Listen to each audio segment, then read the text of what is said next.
In our headlines on this Friday afternoon, August 4th, here in South Korea. For the first time in history, the country's disaster response headquarters operates at level 2 against a heat wave as torturous temperatures raised the number of heat-related incidents nationwide. Also, authorities have in place tangible support measures to ease the plight of the World Scout Jamboree, whose participants are braving brutal temperatures at the sweltering campsite of the global event.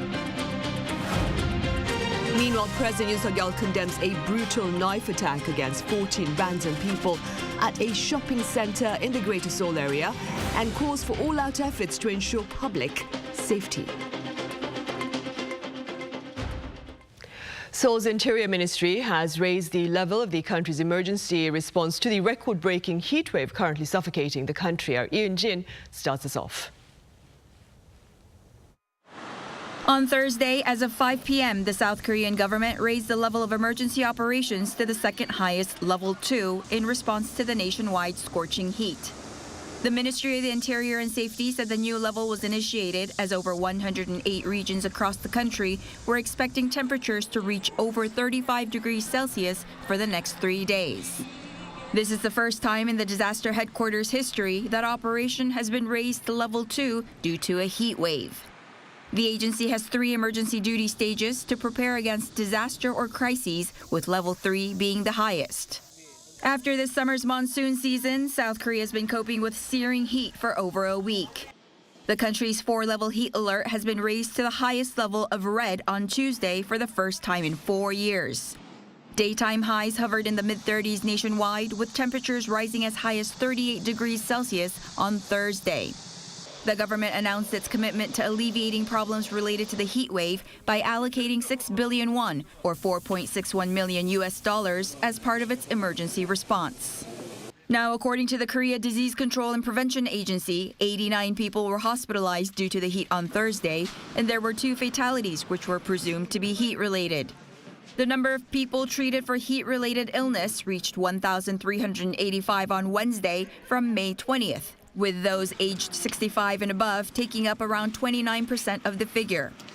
Amid the scorching heat, the KDCA also said around 165,000 units of livestock, including 156,297 chickens, died due to the heat since June 19th. 이은진, Arirang News.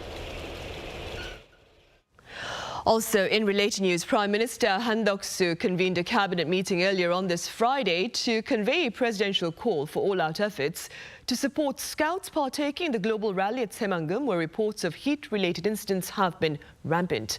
My colleague Moon Hae-ryun reports. With nearly 1,000 teenagers at the World Scout Jamboree being struck down by heat-related illnesses, South Korea's Prime Minister has led an emergency cabinet meeting to discuss contingency measures against the heat wave. At the meeting, which took place on Friday morning, he highlighted the importance of responding as quickly as possible despite the unexpectedness of the situation, and reiterated President Yoon Suk-yeol's instructions. The President has instructed that the Scouts should be provided with as many air-conditioned buses and cold water supplies as needed, and that the quality and amount of food provided should be improved immediately. All efforts should be taken by all government ministries to fix these on-site issues. The meeting discussed how the government's newly announced funds to tackle heatwave-related issues across the country should be spent, with half the $4.6 million budget to be used on providing additional cooling facilities, emergency supplies, and air-conditioned shuttle buses at the World Scout Jamboree. The Minister of Health and Welfare also visited the temporary hospital set up at the Jamboree to evaluate the situation and listen to the medical staff's concerns, as well as taking note of what additional support they might need. Earlier this morning, the government and the ruling People Power Party declared that plans were underway to provide enough ice water for 100,000 people on site, as well as providing cooling tents and expanding electricity supply capacity. It will also be explaining these plans to foreign media outlets and diplomats from participating countries, while also remaining well aware of the concerns of the Scouts' parents at home. The Defense Ministry has already sent out around a dozen personnel for medical support, but plans to dispatch 30 more later today, as well as setting up shelters and shower facilities for the Scouts. 36 ambulances will be on standby during the hottest hours of the day between 10 a.m. and 4 p.m. With the event being a global one with participants from 158 countries, countries with participating Scout delegations are also closely following the situation. The UK contingent is the largest with 4,500 Scouts out of the total 43,000 participants, and a Foreign Office correspondent said it was in communication with both Scouts UK and Korean authorities to ensure the safety of British nationals.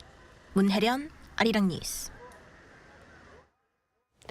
And the plight of farmers nationwide continues as alarming levels of seasonal torrential downpours are followed by record-breaking heat waves and forecasts of a typhoon in the days ahead. Our Shin Se-byuk has more. Eggplants scattered all over the ground. These vegetables have withered under the high temperatures that have gripped South Korea. Farmers try to shield them from the heat, but it barely helps.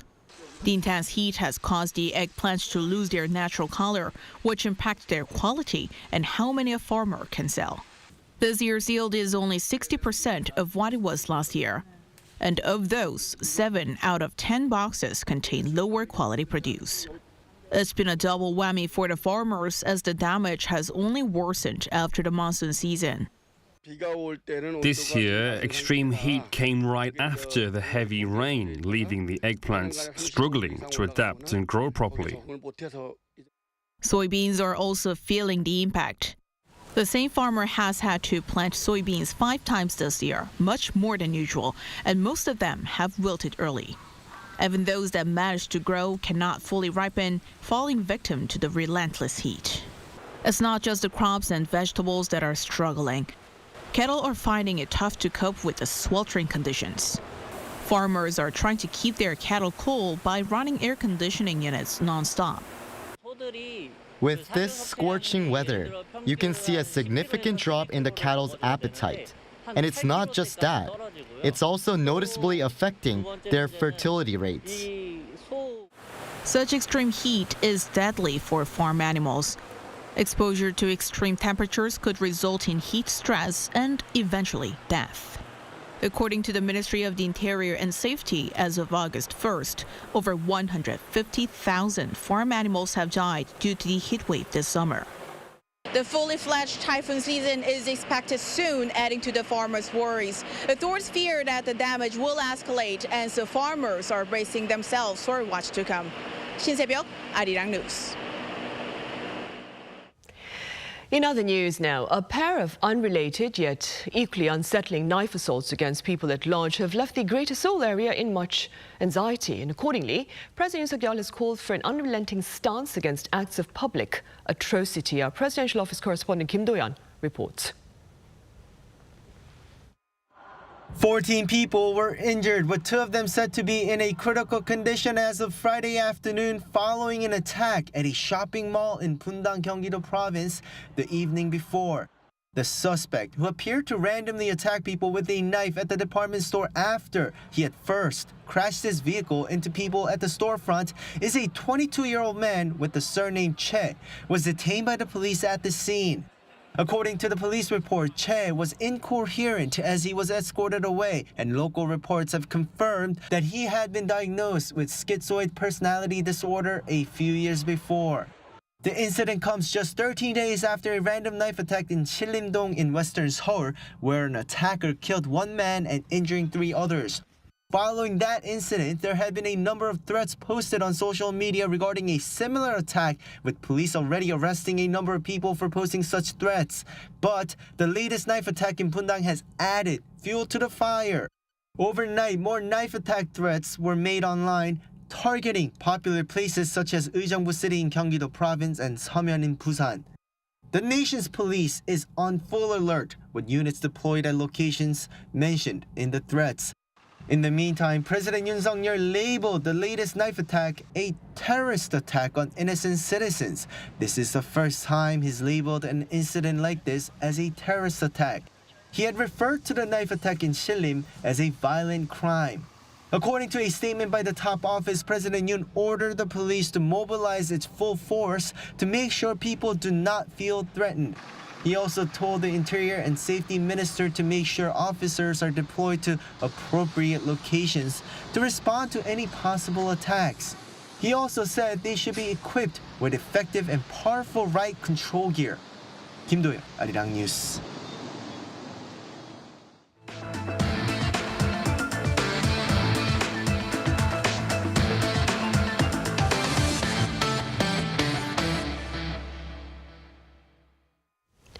North Korea has confirmed custody of American soldier Travis King, who bolted across the border last month while on a guided tour. According to the BBC, the regime has made its first response to requests for information by the UN command on Mr. King's whereabouts. Now, no more details have been shared amid fears of hindering efforts to ensure his safe return. Publicly, North Korea has yet to acknowledge custody of the American service member who served at a detention center here in South Korea for over a month on assault charges and was poised to face disciplinary proceedings in the U.S. Former U.S. President Donald Trump has pleaded his innocence in response to the latest indictment against him that alleges he sought to overturn the result of the 2020 presidential election. Our Lee Seung-jae has details. Not guilty. That's how former U.S. President Donald Trump responded Thursday when faced with charges of conspiring to overturn his 2020 presidential election defeat. The former president attended the arraignment at a Washington courthouse located just a kilometer away from the U.S. Capitol, where his supporters stormed on January 6, 2021 in a bid to stop Congress from certifying his defeat. Trump faces a total of 4 charges, including conspiracy to defraud the U.S., depriving U.S. citizens of their voting rights, and obstructing an official proceeding. The arraignment comes after a 45-page indictment on Tuesday, where special counsel Jack Smith accused the former U.S. leader and his allies of knowingly promoting false claims that the election was rigged while pressuring state and federal officials to alter the results of the 2020 presidential election. After his not guilty plea, Trump expressed his discontent, calling the move a political persecution. When you look at what's happening, this is a persecution of a political opponent. This was never supposed to happen in America. This is the persecution of the person that's leading by very, very substantial numbers in the Republican primary and leading Biden by a lot. So if you can't beat him, you persecute him or you prosecute him. The latest indictment marks the 3rd for Trump in just 4 months. He pleaded not guilty to New York State charges that he falsified documents in connection with hush money payments to adult film star Stormy Daniels in April, and also pleaded not guilty to federal charges that he retained classified documents after leaving office in June.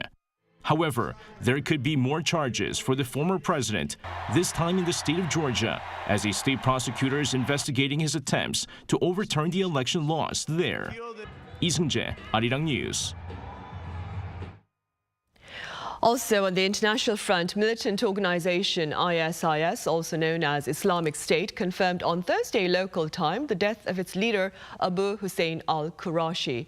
According to Reuters, the announcement was made on the group's Telegram channel and revealed that the leader was killed during a battle in Syria.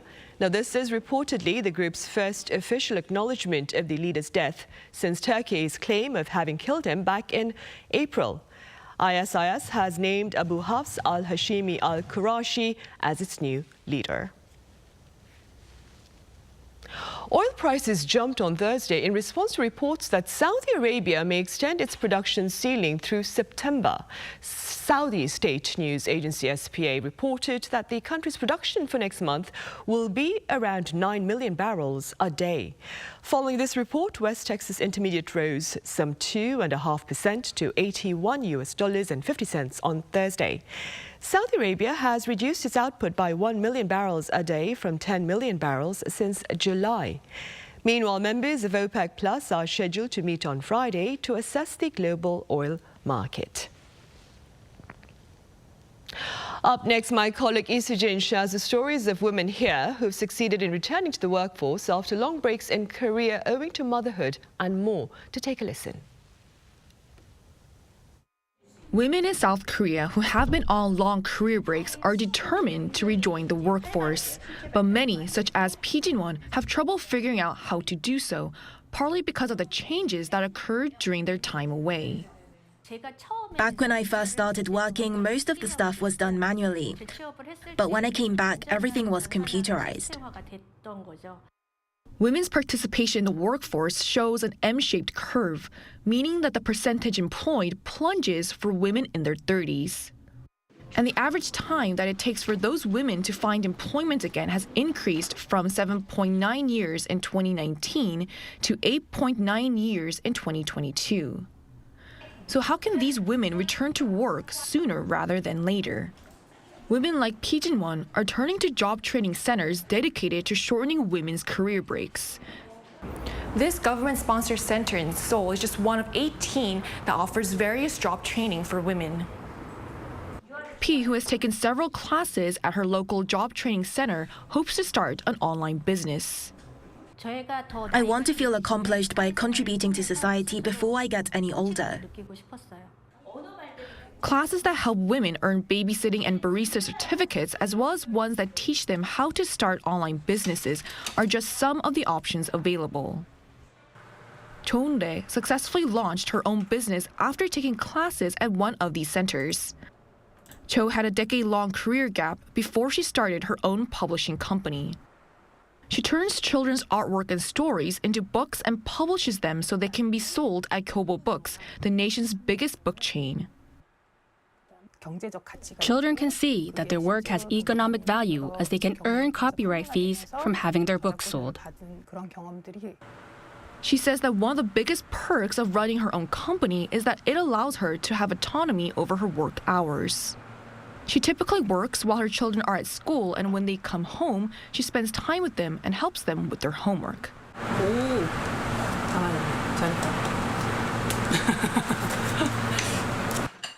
Working from home not only saves her on rent, but makes it easier for her to do everyday tasks, such as making snacks for her kid. And her favorite time of the day is when she gets to sit down and spend quality time with her son. She says that her goal is to one day hire other women like her. I want to have a business that creates employment. She also hopes that more women get the courage and opportunity to start their own companies. But starting their own business isn't the only option available to these women who want to return to work. There are areas that are facing severe workforce shortages, such as in the STEM fields. Other institutions connect women on career breaks to positions in science fields and fund their research. One woman who successfully returned to work as a senior researcher through one such institution is Yang Seung-ho. I've been able to publish SCI-grade journals and do government research. I also have colleagues that have been a huge source of strength. The president of the institution that helped Yang rejoin the workforce as a senior researcher told us these women could help mitigate the STEM workforce shortage.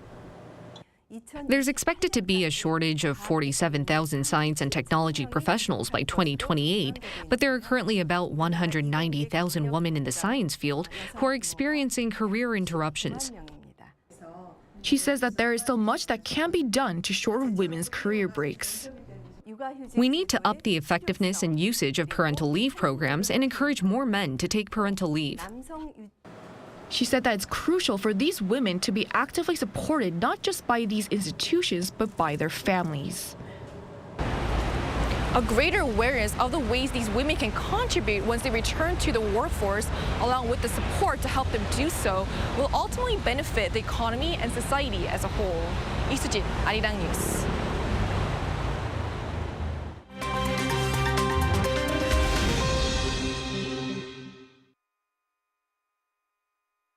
Let's take a look at what's going on in the world now. In Poland, the Prime Minister has warned of potential provocations and sabotage actions from members of the Wagner mercenary group. During a press conference in Suwałki on Thursday, Poland's Prime Minister Mateusz Morawiecki said that Wagner troops are moving towards a thin strip of land between Poland and Lithuania and could cross the border posing as migrants. He added that Belarus is hosting 4,000 Wagner fighters and in a separate meeting said that Poland will increase the number of troops on its eastern border. This comes 2 days after 2 Belarusian helicopters allegedly entered Polish airspace during training exercises. Belarus denies the allegation. A bus has crashed into a ravine in western Mexico, killing at least 17 people, including 3 children. 22 others have been injured. According to an official, the bus on Thursday drove off a highway near the city of Tepic and crashed into a 50-meter deep ravine. It's not clear what caused the accident. The bus was carrying around 40 people and was bound for Tijuana. This comes a month after another crash in southern Mexico left 29 people dead, while 17 were killed in a crash in central Mexico in February. The group stages of the Women's World Cup came to a close, with Germany crashing out of the tournament. The 2-time world champions were knocked out after a 1-1 draw against South Korea in Brisbane on Thursday. Morocco beat Colombia 1-0 in Perth, meaning Morocco finished above Germany to reach the round of 16 for the first time. Germany striker Alexandra Popp said she can't comprehend Germany's exit.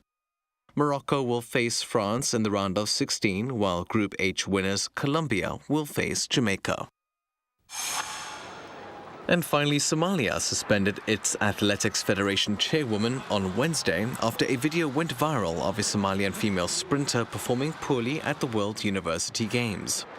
The video taken on Tuesday shows 20-year-old Nasra Abubakar trailing far behind her competitors in the 100-meter sprint, taking over 21 seconds to finish. Abubakar was reportedly given the chance to compete at the Games in the Chinese city of Chengdu, as she is a relative of the suspended official. Matthew Ashley, Arirang News.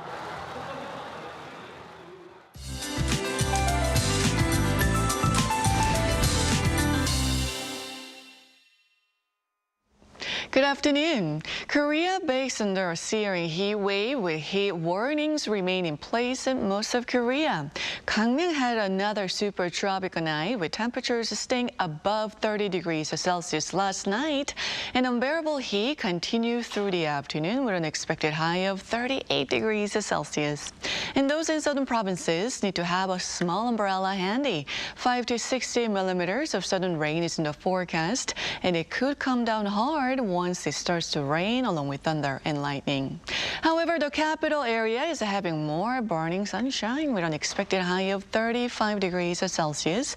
Busan is also enduring intense heat. Gyeongju seeing a high of 37 degrees. Drink plenty of water. Even if you don't feel thirsty, take regular breaks if you're outdoors. More passing showers are in the forecast in the south tomorrow, while high heat continues to engulf much of Korea through early next week, so please take well care. That's Korea for you, and here's a look at the international weather conditions.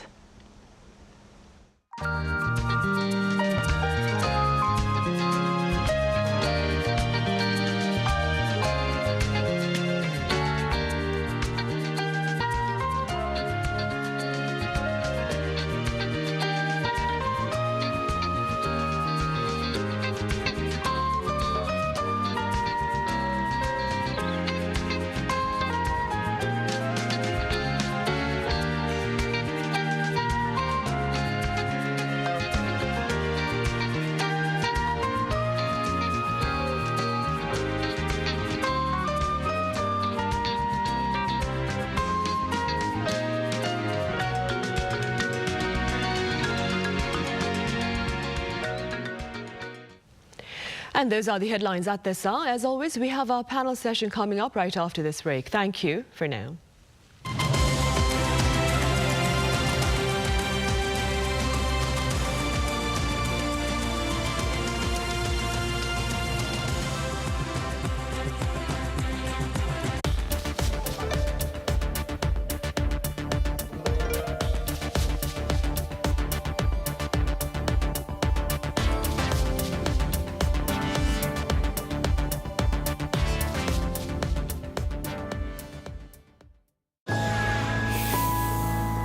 Ireland, like Korea, is a very outward-facing country.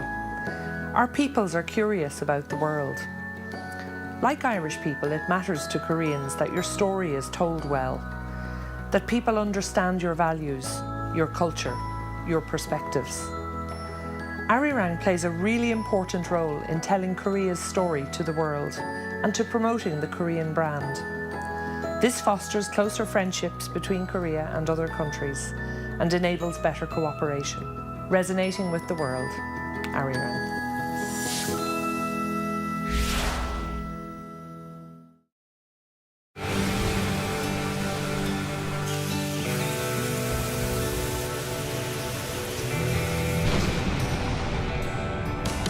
Busan, Korea is already reaching the entire world, like ocean waves that travel far and wide.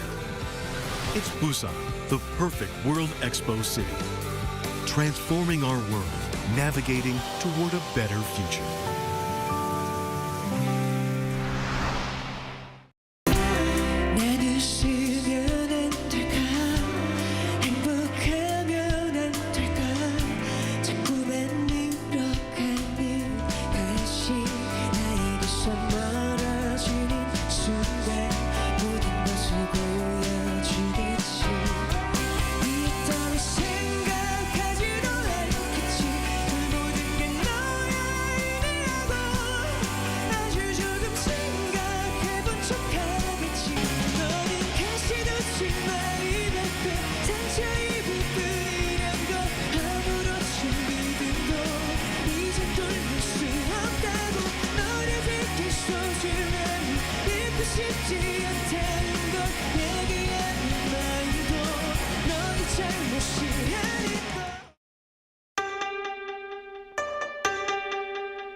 Contour the world, simply contour. India, the United Kingdom, New Zealand. Woo!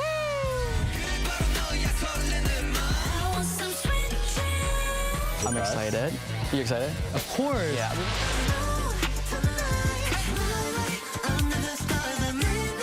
Music, start.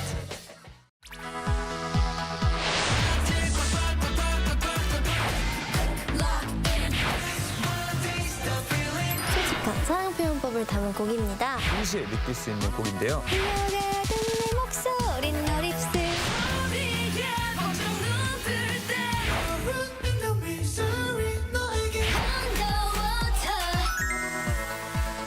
뮤직. 뮤직 I'm 라이브.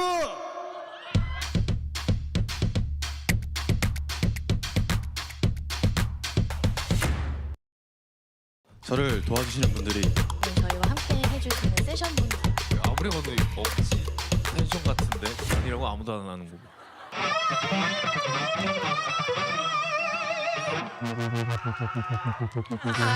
좋아요.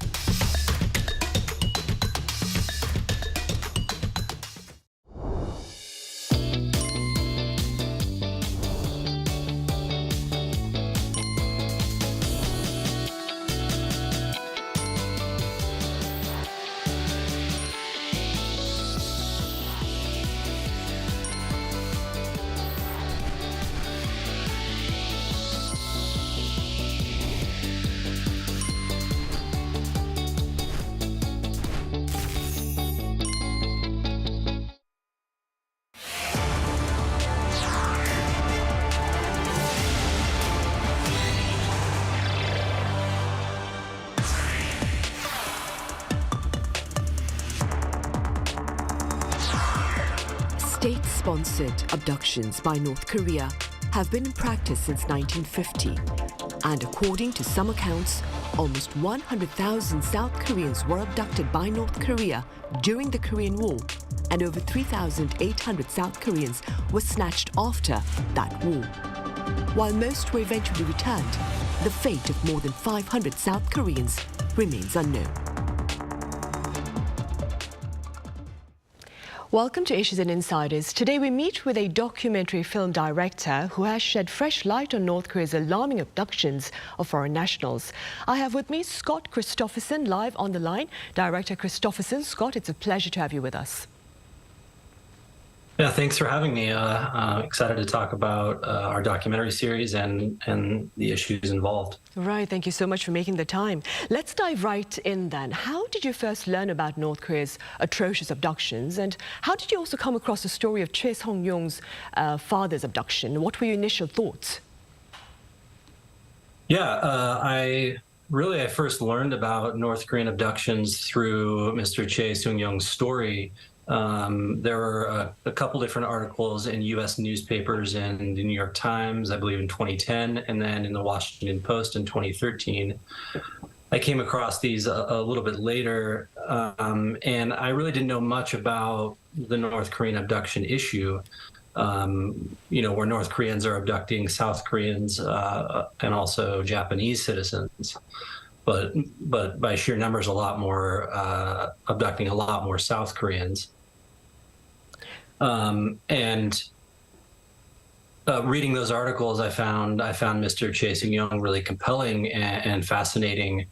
Here's a guy whose father was abducted in 1967. He was a fishing boat captain, and previous to that also worked under General MacArthur doing clandestine operations during the Korean War, and then went missing and is still technically missing. There have been some reports that he might have been killed or executed, but Mr. Choi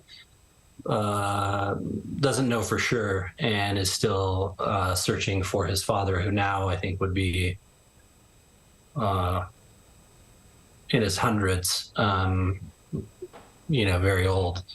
But I know Mr. Choi made a pact with his mother that he would find his father or find the bones of his father and bring them back to the proper burial place. Right, his father Cheon-mo, of course. Scott, what compelled you then to center a documentary entirely on the broader plight of North Korea's atrocious abductions, do you think? Well, I think as a filmmaker, I definitely look at human stories, personal stories. And so I was primarily focused and interested in Mr. Choi because he's so passionate. Usually I look for passionate characters who are obsessed with things, or characters who are underdogs, right? Who are climbing a proverbial big mountain, something that's almost insurmountable. And in Mr. Choi, I found that character, someone who is doing things that the South Korean government won't even do. He's taken upon himself to do something almost impossible, in my opinion, right? Here's a single man kind of going rogue and saying, well, if the South Korean government's not going to do it, I'm going to do it. And that, to me, someone who's willing to put their life at risk, to put aside, their career at times, to even put their own family at risk. There have been assassination attempts on Mr. Choi. That, to me, was very compelling. And also, as a fact, he's done it, right? He has successfully helped at least 9 abductees escape. And so not only is he passionate about it, he's yielding results. In one article, he talked about how he barricaded himself in the soon-to-be president of South Korea until that president passed a bill demanding to help abductees. So I found that compelling, someone who is willing to do all of that. And I guess I've always been fascinated with North Korea, with it being a hermit kingdom. My grandfather was in the FBI and he was kind of a role model of mine, and he had experience in World War II, and was also an FBI agent during the Korean War, though didn't work in the Korean War as much. But you know, I've always been interested in that region of the world as well. Right, I see. Scott, walk us through your journey of making this documentary. So how did you reach out to Choi Song-yong about his story, and how did you go about setting up a team to undertake this project, which I'm sure would have involved some risks? As you mentioned, Choi himself did face a number of assassination threats. Yeah, well, initially, after reading some materials about Mr. Choi, we got in touch with a contact in South Korea, got his email, and started communicating with him. And then I have a trusted team that I work on all my films. They're based here locally. They're people that I know and love and trust, and who've essentially made all of my films with me. And I took them, you know, we work in small groups for various reasons. One is we don't want to be noticed as much. We want to work quickly and secretly if needs be. So, you know, we're working in very, very small teams, be it 3 people, sometimes 2 people, sometimes just me. So after getting a hold of Mr. Choi, we flew to South Korea with my small team and, you know, interviewed him in his small office. And when you're in there in his office, it is lined with people who are victims of the abduction issue, and you know it's not big, and so it's very compelling to see all of these photos, both of his father and of people who he's rescued, as well as people who are still missing. Once we interviewed him, I was all the more compelled and motivated to really follow his story. He is really well spoken. He's got this deep, powerful voice and speaks with authority. You know, in one of the articles in the Washington Post or New York Times, they compared him to an old prize fighter, and I think that rings true. He knows what he's doing, and when he speaks, you tend to listen. Right, so Scott, Choi Song-yong was unable to locate the remains of his own father, but he was able to, like you mentioned, secure the return of several other abductees. Were you able to interview a number of perhaps an abductee who was rescued by Mr. Choi Song-yong? Yeah, I was. I'm not great with South Korean names. I don't speak Korean, but we were able to interview and meet with several people that Mr. Choi rescued and helped escape, and they were beyond grateful. You know, there's a clip that he showed us while we were in the room with him of being reunited with his wife. You know, I think he was captured and lived for over 30 years, and his wife, of course, who was living in South Korea, thought he was dead. Mr. Choi worked to help him escape via China, and you know, he now supports the abductees' family union with great zeal. I know that the majority of abductees, the 8 people that he has helped escape, are very appreciative, though I know sometimes he's helped an abductee escape without their knowledge or without their wanting to escape. So there are some controversies there with the work that he's done. But you can sense with the people that he has saved that their gratitude is great, and they really look up to Mr. Choi and are thankful for what he's done. Right. Scott, moving forward then, what perhaps shocked you the most while documenting this particular story? Well, I think what shocked me the most was, I mentioned it somewhat earlier here, but that Mr. Choi is doing this on his own. You know, it's that to me was just mind-boggling, was fascinating, was awe-inspiring that he was taking it upon himself to do this without experience. You know, it's not like he was trained in espionage. He had done his time in the military, but he essentially is teaching himself how to create a network of spy runners and people that he works with in North Korea. And I was blown away. I thought, wow, would I have the courage to do this as just an everyday citizen in America? Probably not. I mean, I guess the most I'm willing to do is follow someone as a filmmaker who's doing that. So that was what really shocked me first. And then hearing about his assassination attempt, or one of the assassination attempts, made me realize, oh, there's a lot at stake, right? He's putting his life at stake here.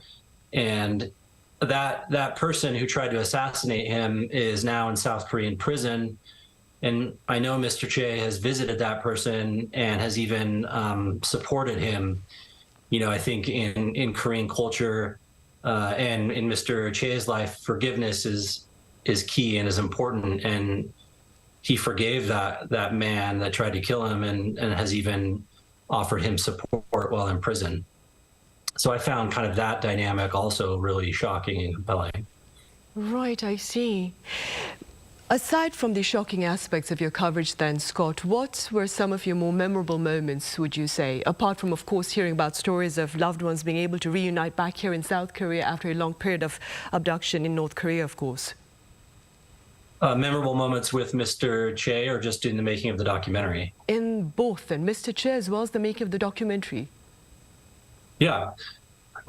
You know, I've been working on this series for 8 years. It's been a long time, so there's a lot. I think one that stands out is traveling to, it's the island where Mr.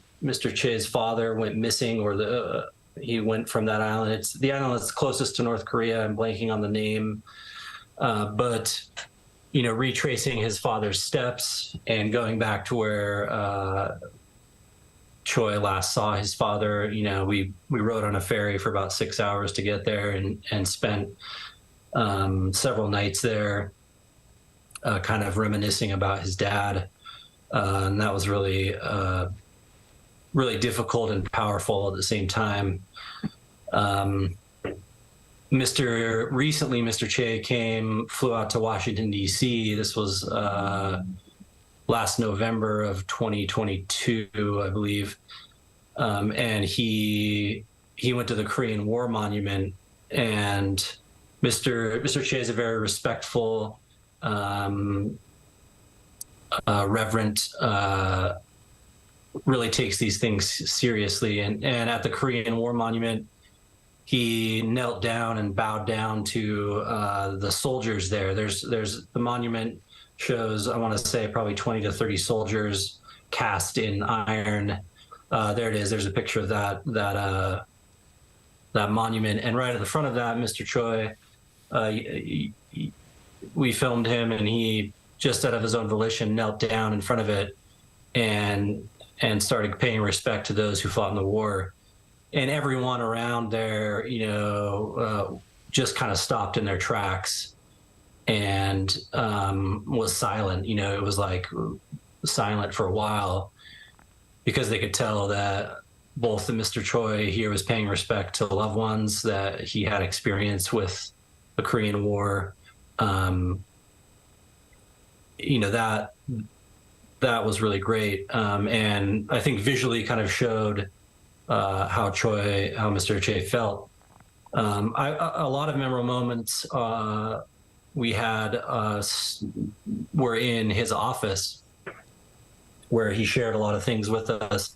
Some things I can't share. I can't even share with all of you. I can't share on camera because they're that they would affect what work he's doing and affect his operation. So some things I'm sworn to secrecy. Though if you watch the documentary series, I think you'll have a greater, deeper understanding and even an exciting understanding of what he does and how he does it. We've been lucky enough to get access to him and also earn his trust. And that's taken a long, long time, like I said, 8 years. Right, I see. And speaking about the documentary, Scott, what was your editing process like, I wonder? I mean, did you seek to simply share the facts as they were? Or does your documentary perhaps seek to direct public sentiment to sympathize with a particular group of people? It's a great question.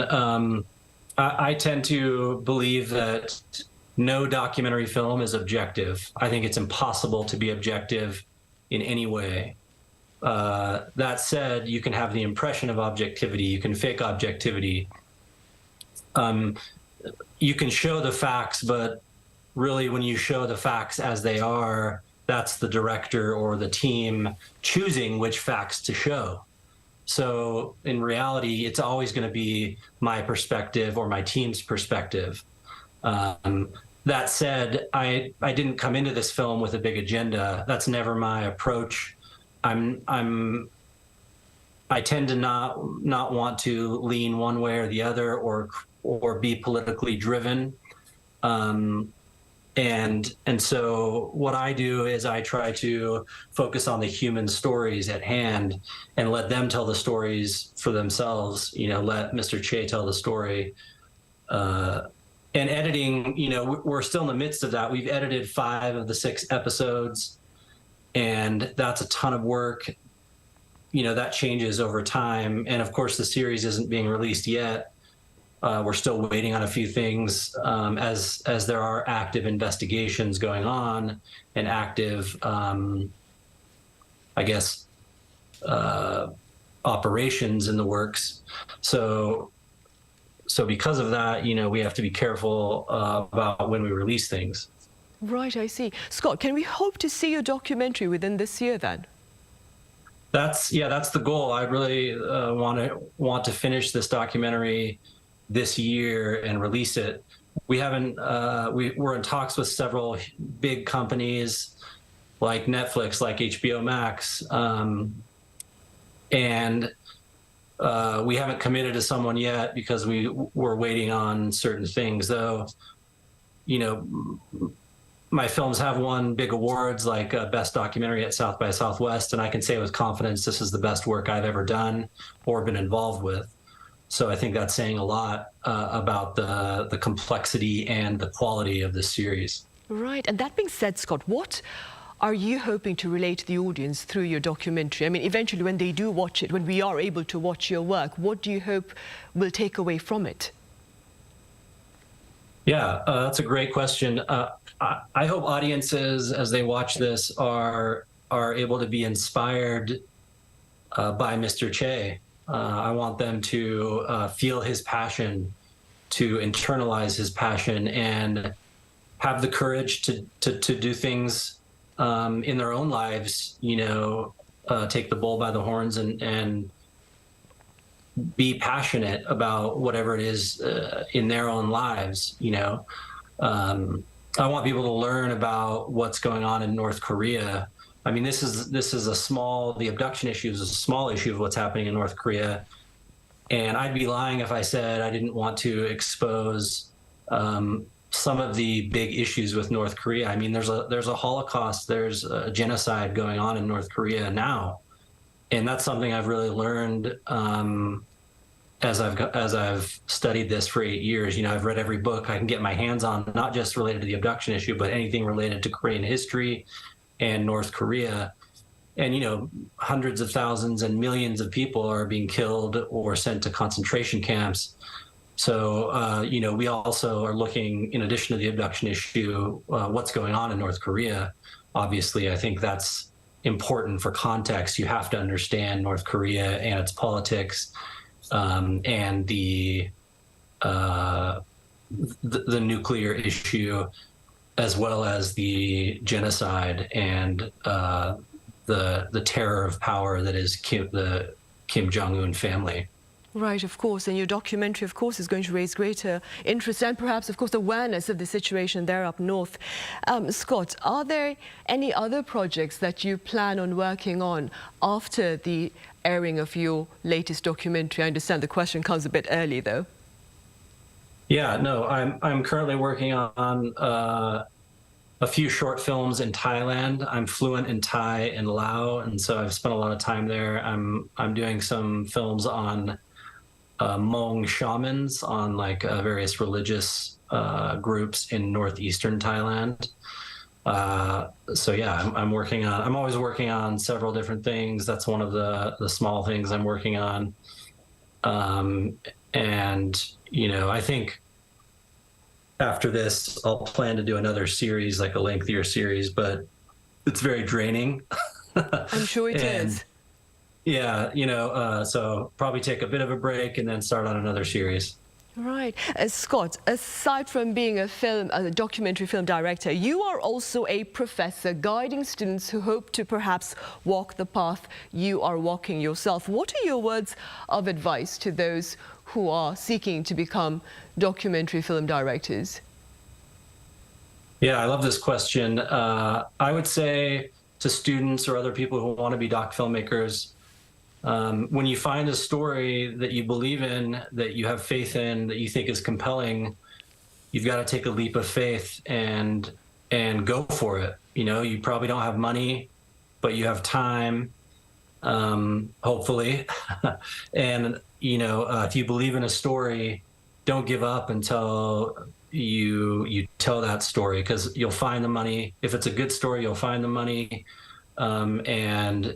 And if you really put the time and effort in, talent is not as important as work ethic and believing in something. So I think that's the main thing I would say is, you know, believe in yourself, believe in that story that you have to tell, and don't give up until it's done. Right. I think you stand as tangible testimony of the wisdom of the words. Where there is a will, there is a way.